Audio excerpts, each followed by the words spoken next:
Your ideal client is not connecting to that AI blankety blank that you are putting out into the ethers. Today on the Pulse on Human Design, I am going to walk you through how to actually use AI in your business to help you create posts and blogs and emails and reports and all of the things. This AI conversation is something that comes up a lot for me because I work almost solely with content. As a copywriter and a human design specialist, I work with bringing out the voice in the women that I serve. And that voice, as we know, is covered up with a lot of conditioning. It's covered up with decades of, you can't say that. You have to say it like this. If you can't say something nice, don't say anything at all.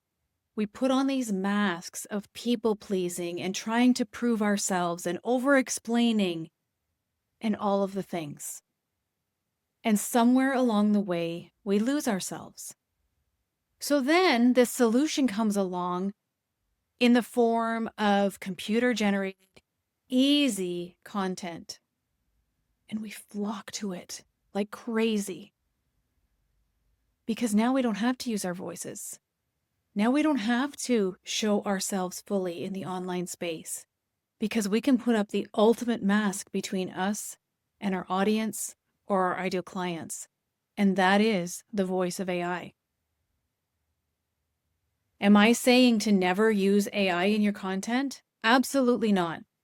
AI is going to save you so much time in your business.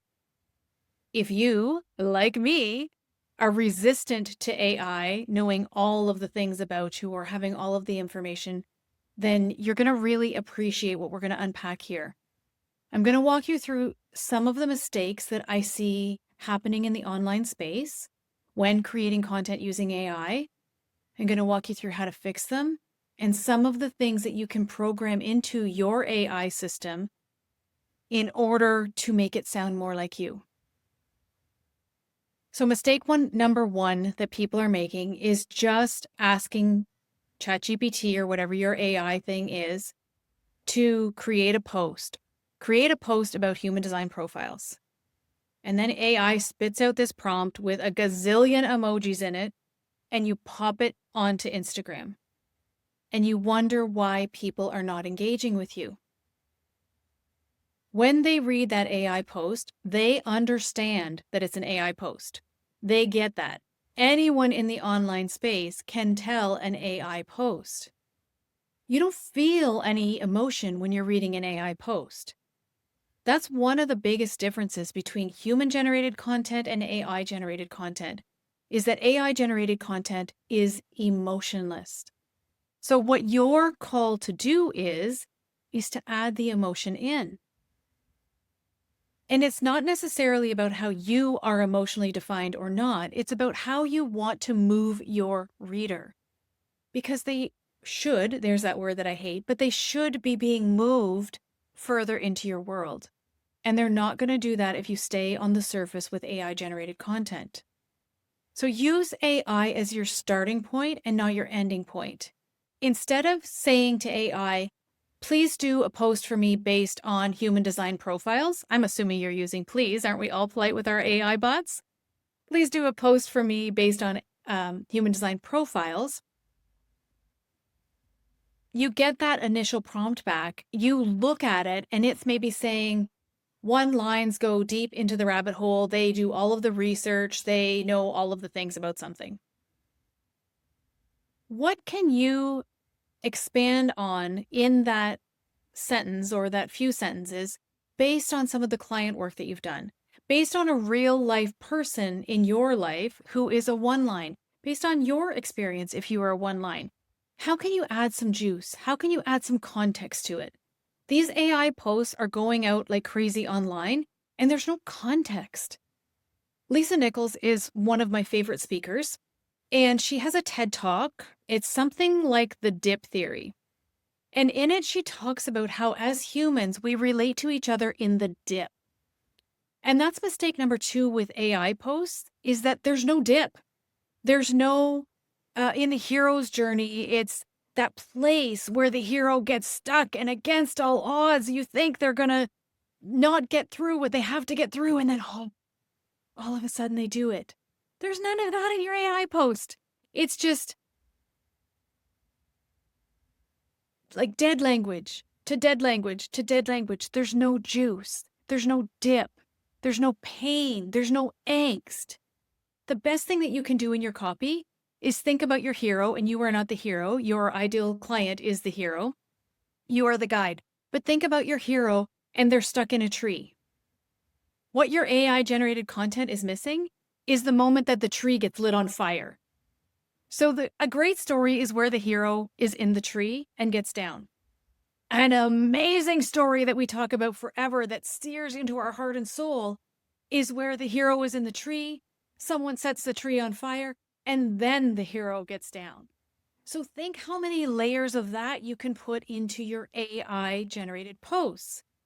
So you're not going to use it to finish your content. You're going to use it to start it, maybe to give you some ideas.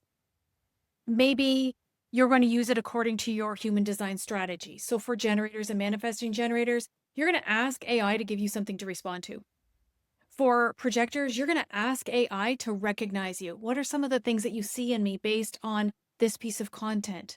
What can you recognize in me? And what that's going to do, it's not that you need to be invited to live. It's not that you need to be invited to create a piece of content. You have been invited. If your people are following you, please trust that. It's for you. It's for you to feel zhuzhed up and valuable and recognized as you go into the online space with your message. For manifestors, you get to initiate. You get to add into ChatGPT. I'm here to impact people emotionally. I'm here to impact people by resourcing them. I'm here to impact people however you're here to impact people based on your design. Get me started on something. Or if I start this thing, can you help me to finish it? Something like that by using your strategy. And then instead of just posting that piece of content as it is, you add in some context. You add in some layers, something that tells the actual story. Now, some of the ways that you can improve your AI over time are to actually add your stories in.